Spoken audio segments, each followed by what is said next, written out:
On dit tchouva, tfila ou tzedaka, ma'avirim et roa gzera. Ça, c'est les tchouva, tfila, tzedaka, ma'avirim et roa gzera. Donc, on se trouve maintenant dans les Aseret Yemei Tchouva, comme on a dit. Aseret Yemei Tchouva, c'est 10 jours, du premier jour de Rosh Hashanah jusqu'à Yom Kippour, il y a 10 jours. 10 jours, il y a aussi 10 Sfirot. D'accord? Chesed, Gvura, Tifer, Netzachot, Yisod, Malchut.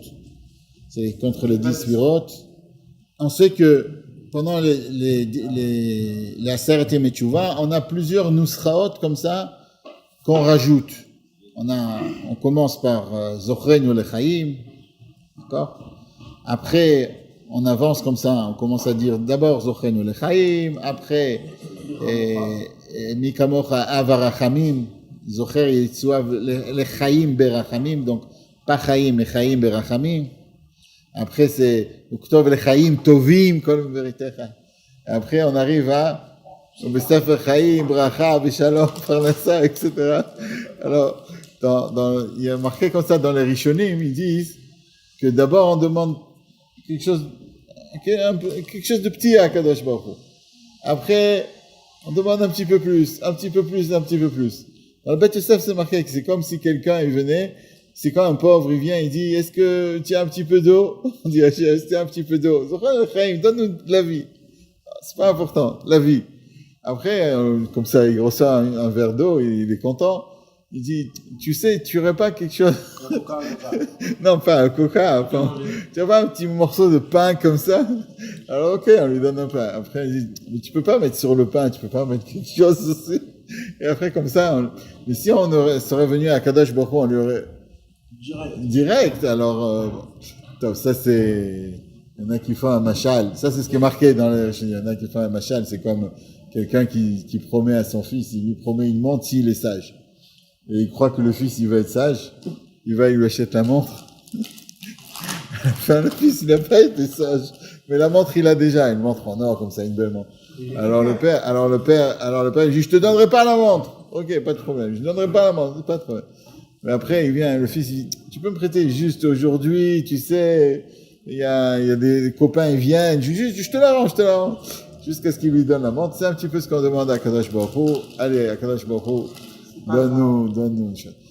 Ça c'est d'après le pshat, d'accord? Il y a, bien sûr, il y a des homakim, il y a des pourquoi on dit zochreinu comme ça, après on continue. Chaque chose a un rapport à quel moment de la tefila on le dit.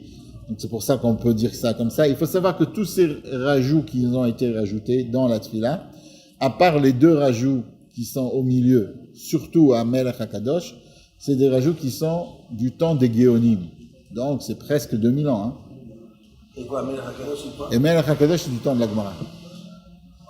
C'est pour ça que celui qui a oublié de dire à Melech HaKadosh et d'après certains déotes aussi à Melech HaMishpat, il doit retourner et refaire encore une fois la tefila, celui qui a oublié. Pourquoi le début?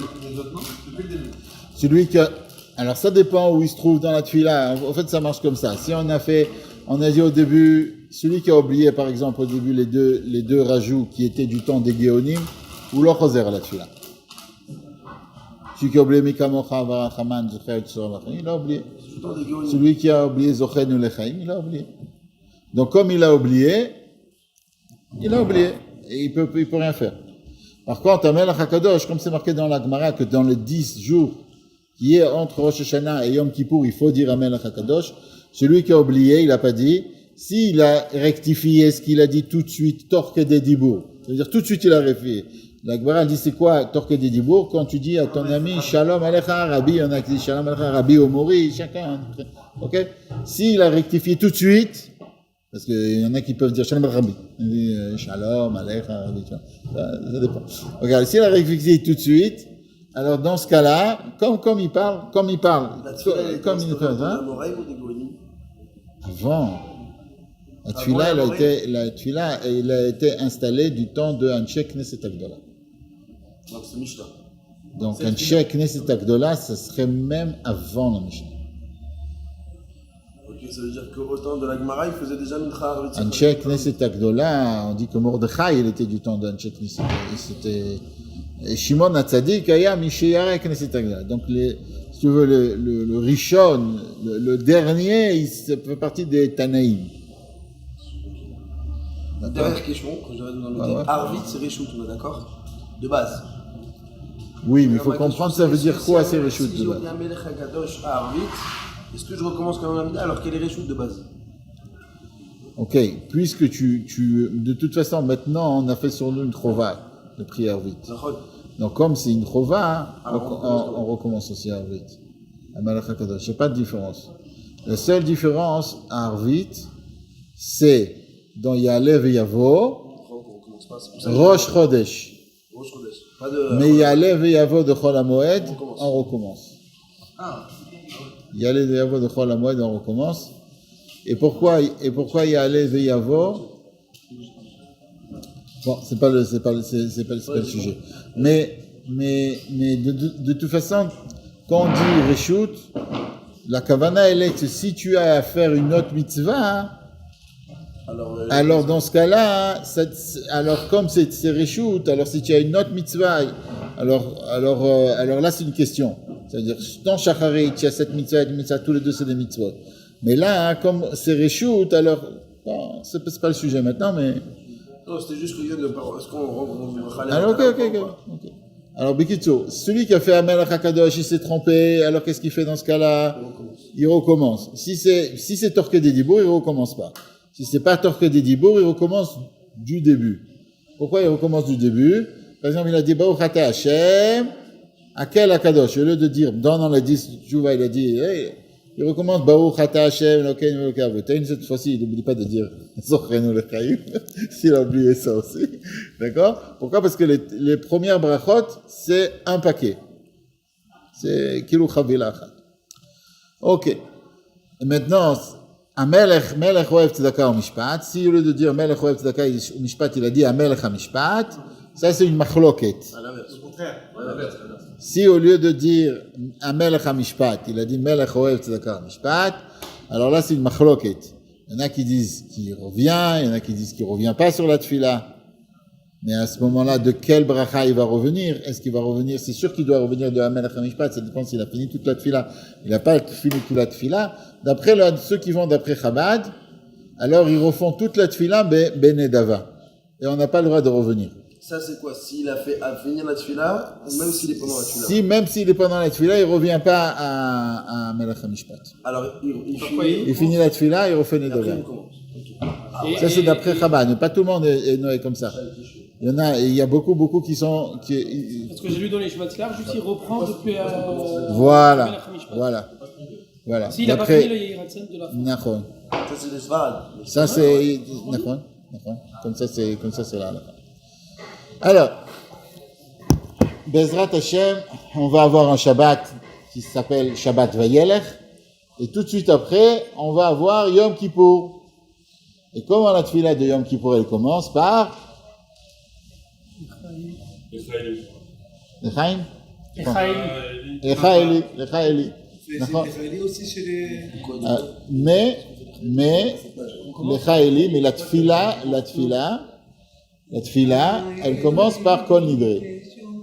Ça veut dire on commence par Lechaïli. Ah oui, le Kol Nidre, c'est bien, ça achète. D'accord? On commence par Lechaïli. Si on veut, c'est un, comment ça s'appelle? C'est quelque chose qu'on dit avant le Kol Nidre, c'est vrai. C'est une achana au Kol Nidre. La tefila, on peut dire qu'elle commence Kol Nidre. Alors, Kol Nidre, c'est quoi? Kol Nidre, c'est une tefila où on demande à Kadosh Baruch Hu demande déjà au Kaal, avant Kadosh Baruch Hu, on demande au Kaal de nous, comment on dit, l'attire, dévouer, de nous permettre les Nedarim. C'est la Tarat Nedarim, ça. Nedarim, comment on dit? Les vœux. Nous expliquer les vœux. Ah, ok. Alors là, tu as une question extraordinaire. Tu dis, attends, mais on a fait déjà Tarat Nedarim à Rosh Hashanah. Et on le fait aussi la veille de Kippour. On le fait aussi la veille de Kippour. Il y en a qui le font aussi la veille de Kippour. Alors pourquoi on le refait? Alors déjà, ta question, elle est posée par Rabbeinu Tam. C'est marqué dans le tour. Le tour, il nous dit, c'est très simple. Erev Rosh Hashanah, il n'y a pas beaucoup de personnes. À Kippour, il y a tout le monde. Tout le monde, Kippour, tout le monde vient. Donc comme Kippour, tout le monde vient, on le fait Kippour. Ça s'appelle Knishta Gdola. Il faut pas oublier qu'à l'époque, les gens, ils habitaient très très loin. Ça veut dire, il y en a qui habitaient, je sais pas, très très loin l'un de l'autre. Et au moins pendant les fêtes, ils se rassemblaient. Il y a une histoire comme ça que l'Admour Hazaken, il est venu une fois quelque part, et il a vu un monsieur, c'était un jeune, l'Admour Hazaken, il était tout jeune, il n'était pas connu. Et il a vu un monsieur qui habitait dans un, comment on dit, une petite ville comme ça, un petit village, il n'y avait aucun juif à côté de lui. Il a mangé là-bas, il était là-bas, il a dormi là-bas parce que c'était un pundak, une auberge. Et il lui a dit, mais il n'y a pas de philo, tu vas tous les jours, il faut écouter Kedusha, il faut écouter Amen, il dit, ouais, c'est la Parnassa, je peux rien faire. Il a dit, l'Admour Hazaken, il a dit, Parnassa, Mishamay. Il me dit, quand il a entendu que c'était l'élève du Mag et du Mezrich, le jour même, il a déménagé, il est parti dans une ville où il y avait un minyan. Quand il a entendu il n'était pas encore connu, l'Admour Hazaken. Il a juste entendu que c'était l'élève du Mag. Il a dit, ah, si, c'est Akadosh Baruch Hu qui m'envoie ça. Pourquoi? Parce que c'est important de prier Béminyan. C'est très très important. Mais, à l'époque, pas tout le monde pouvait. Pas tout le monde, il y en a qui ils étaient éparpillés, et c'était très très compliqué. Par contre, Rosh Hashanah et Yom Kippour, ils venaient, tout le monde priait ensemble, ils venaient. Alors en France aujourd'hui aussi, Kippour, c'est tout le monde. Hein. Tout le monde. Et c'est pour ça qu'on fait Atarat Nedarim. Maintenant, il faut savoir qu'il y a une différence entre l'Atarat Nedarim, d'après les Minagim Shonim, entre l'Atarat Nedarim de Rosh Hashanah et l'Atarat Nedarim qu'on va faire à Kol Nidre. La Tarat Nedarim qu'on fait à Rosh Hashanah, c'est les Nedarim qu'on a fait, Beikaron, qu'on a fait. Après, on reçoit sur nous que les Nedarim aussi qui vont être faits. Mais, maintenant, les Nedarim de Yom Kippour, ça dépend des Minagim, encore une fois. Si c'est la Tarat Nedarim à match, pourquoi on ne s'assoit pas, on ne se lève pas comme les Tarat Nedarim? On fait tout debout. On va parler de ça. D'accord. Non, c'est bien, c'est super. Donc c'est une Atarat Nedarim. Donc c'est une Atarat Nedarim. Hein?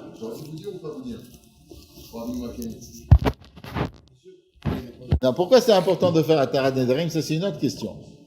Pourquoi c'est tellement important de faire Atarat Nedarim? Parce qu'au fait, on doit être blanc devant Akadosh Baruch Hu. Et Akadosh Baruch Hu, il pardonne sur tous nos avérotes Yom Kippour. Mais il pardonne pas les Itraïvouyot. Et comment on dit Itraïvouyot? Ce qu'on a pris sur nous. Par exemple, la Gemara, elle dit que si une Gemara meforesh, si quelqu'un, il a fait Chas Shalom in Avera, et on lui dit maintenant, bon, tu dois faire tchouva.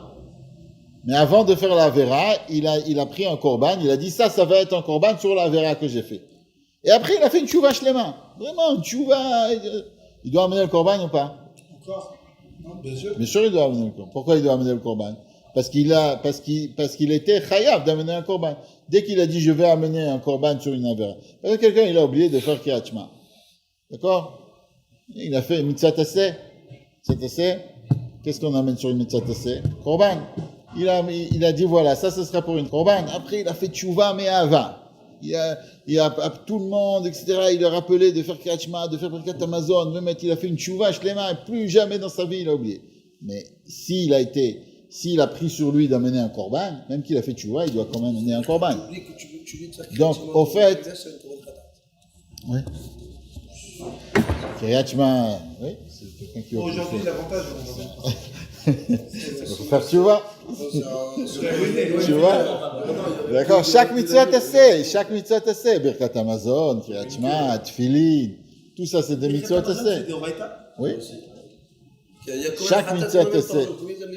Chaque mitzvah tasseh que quelqu'un ne fait pas, il devait amener un korban. Mais les gens ils faisaient attention. Tu sais, si tu oublies une Kriyat Shema une fois et tu dois amener quelque chose qui coûte 800 shekels, je te dis, tu vas plus, tu vas plus. Non, fatal. C'est que pour la chaîne. C'est que pour Hachem.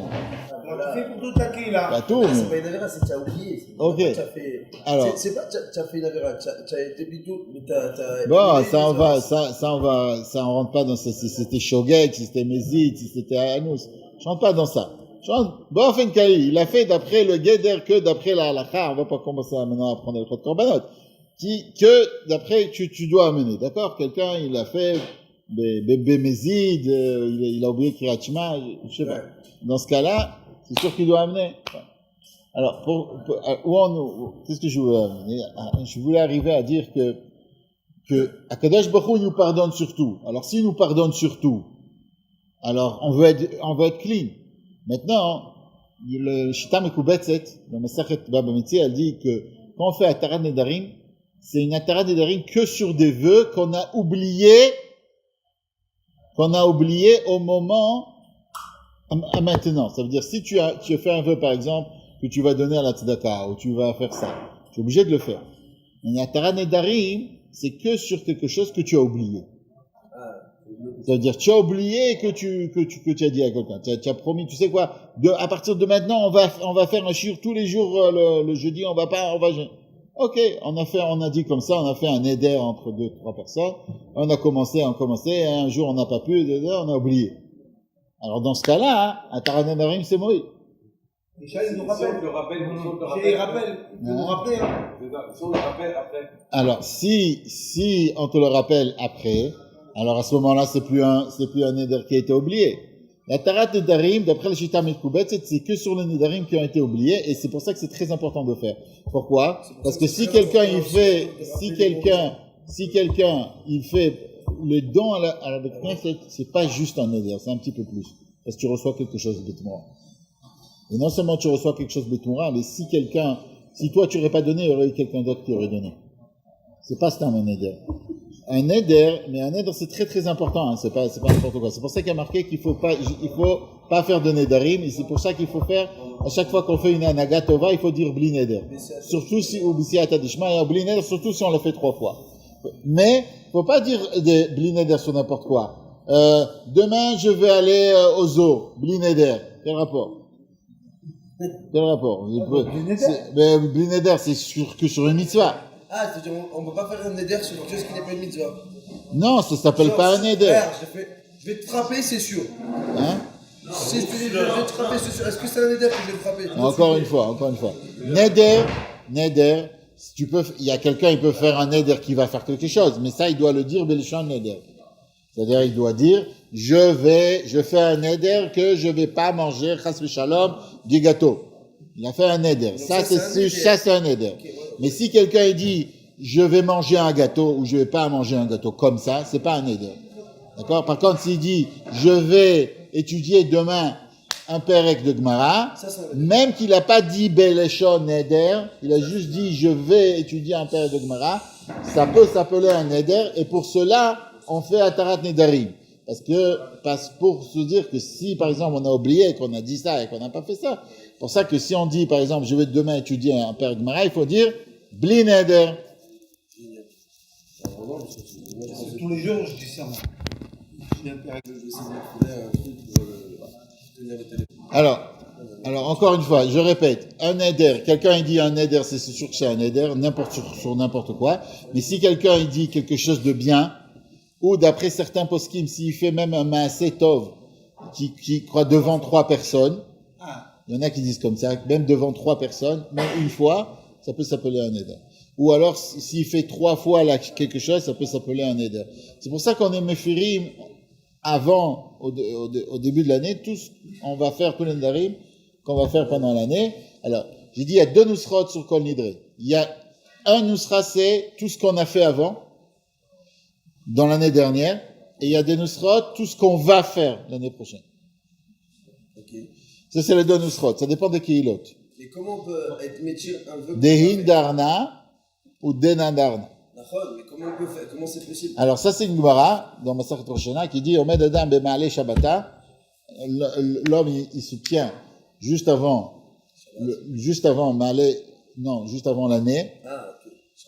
Shnata, juste avant l'année, j'ai dit Shabbat, je suis trompé. Et il est méfer pour toute l'année. D'accord? Comment on peut faire ça? c'est comme ça, c'est un clan, on fait un tnaï, que tous les vœux qu'on va faire, se seront annulés.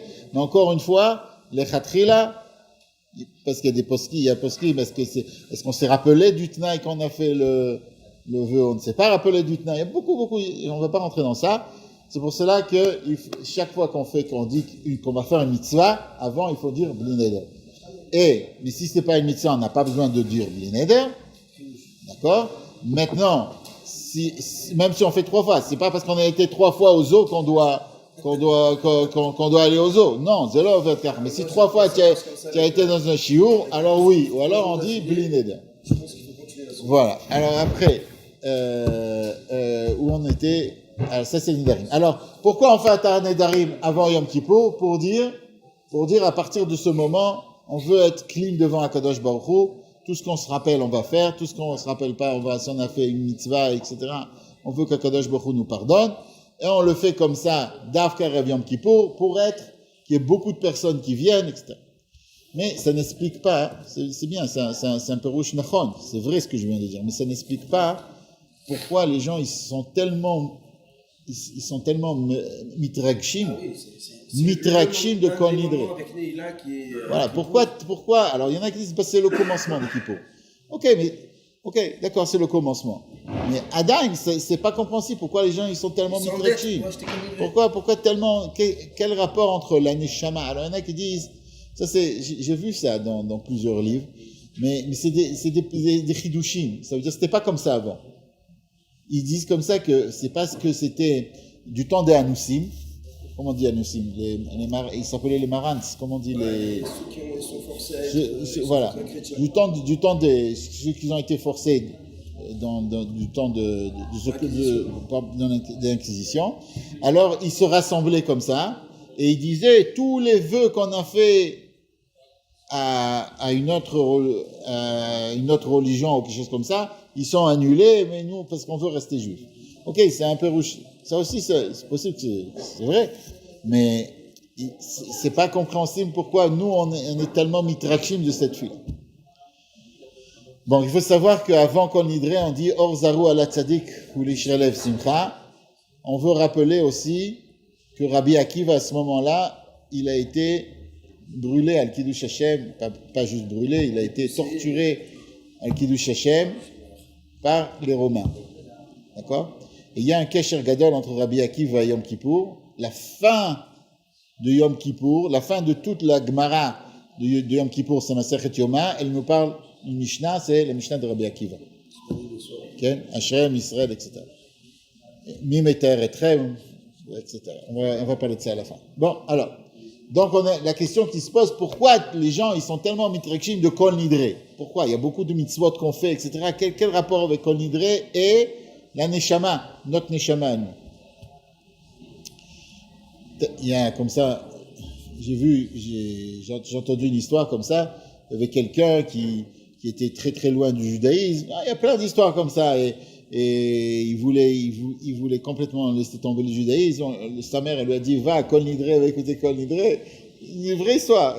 Il a été à Kol Nidre, ça l'a touché tellement, il a dit, bon allez, je reste juif, etc. Il y a beaucoup d'histoires comme ça. Kol Nidre, il y avait à Kfar Chabad, il y avait un chazan, il s'appelait Bronstein. Et je crois qu'il est Zichrono Livracha maintenant. Et ce chazan-là, il a été appelé comme ça pour faire son service militaire dans l'armée rouge. Et c'était pendant la Deuxième Guerre mondiale. C'était très, très, très dangereux. Chaque minute, il y avait des gens qui mouraient, etc. Et il a entendu comme ça un katzin qui chantait, un officier qui chantait. Et il chantait faux. Il est allé le voir, il a dit, tu chantes faux. Il me dit, toi tu sais mieux le chanter que moi? Il me dit, oui. Il s'est mis à chanter. Le katzin, il a vu que Bronstein avait une tellement belle voix. Il lui a dit, mais qu'est-ce que tu fais toi ici? Toi tu dois être appelé à la truc de l'armée rouge, là où il chante. La Katzvaït, comment on dit, là? Là? Fanfare. Non, c'est un nom, le truc là. Oui, c'est la fanfare de l'armée. Ok, et tout de suite, il a été libéré du front. Il a été dans l'armée. Et qu'est-ce qu'on lui a fait? On lui a dit, ok, tu dois chanter, etc. Il était très content, il chantait devant les soldats. Au lieu d'être dans la guerre, il chantait. Mais quand il a vu son Louar Zmani, il a vu que Yom Kippour, il doit faire une ofa. Comment on dit une ofa? Un concert. Il dit, qu'est-ce que je vais faire? C'est un juif religieux. Hein. Bon. Il savait pas quoi faire. Juste avant Yom Kippour, comme ça, j'ai pas de voix. Si je vais chanter maintenant, ça va être la fin, je vais perdre ma voix, vous aurez plus un chanteur, c'est fini. Ils l'ont cru, ils savaient pas l'histoire. Bon, ils l'ont laissé. Et il est resté chez lui, comme ça, il s'est mis à faire des nigounim dans sa chambre, c'est tout. D'un coup, il y a 3 officiers qui tapent. Qu'est-ce que vous voulez de moi? On sait que tu nous as trompés. On sait que c'est Yom Kippour, c'est pour ça que tu n'as pas voulu chanter. Viens dans la forêt. Il a cru qu'ils allaient le tuer, ils ne savaient pas. Kitso, ils l'ont pris dans la forêt. Il y avait une kvutza comme ça, un groupe d'officiers russes. Il m'a dit, bon, maintenant tu vas chanter Kol Nidre. En fait, c'était des juifs.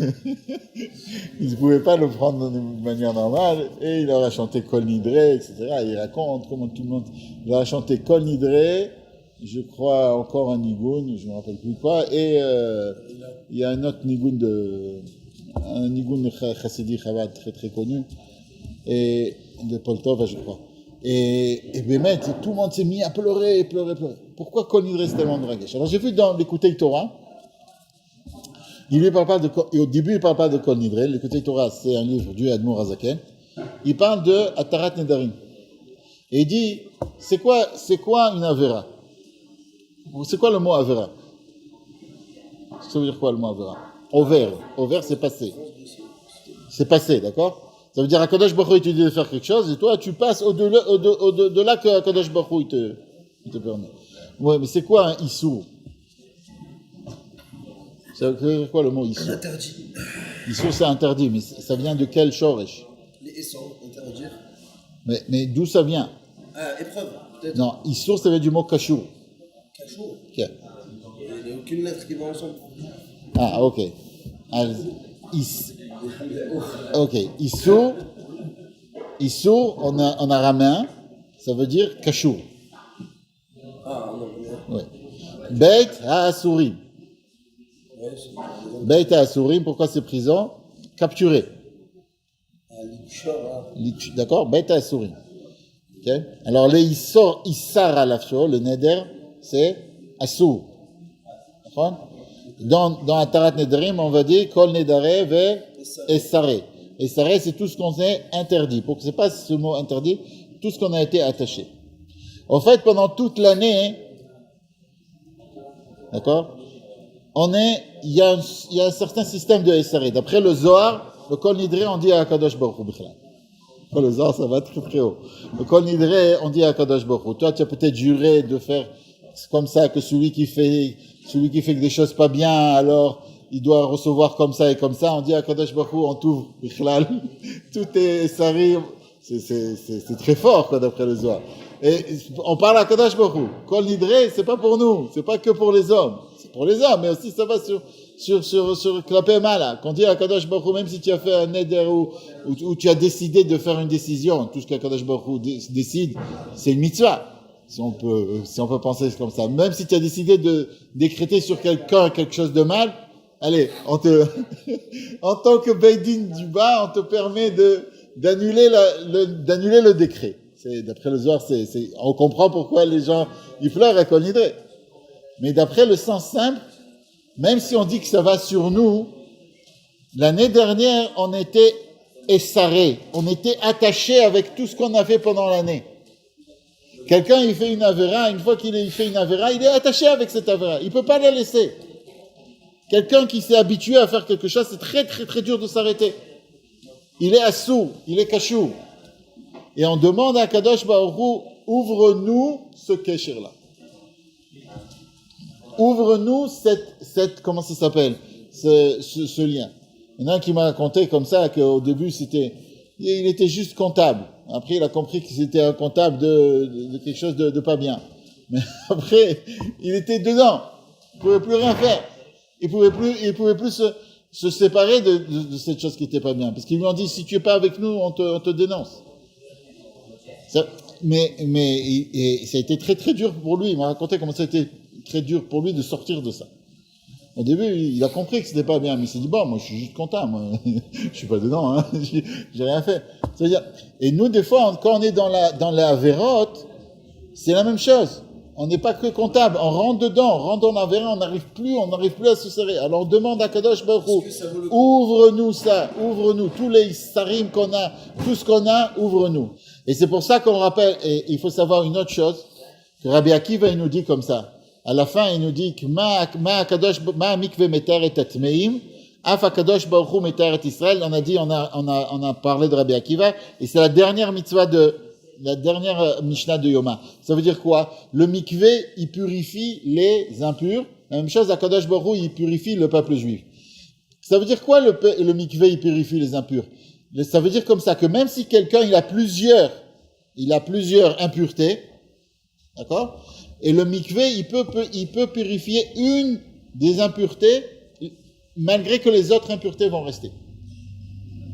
Le mikvé nous apprend que même qu'on a pas mal d'avérotes, mais si on veut faire tchouva sur une des avérotes, Akadosh Baruch Hu, il nous reçoit.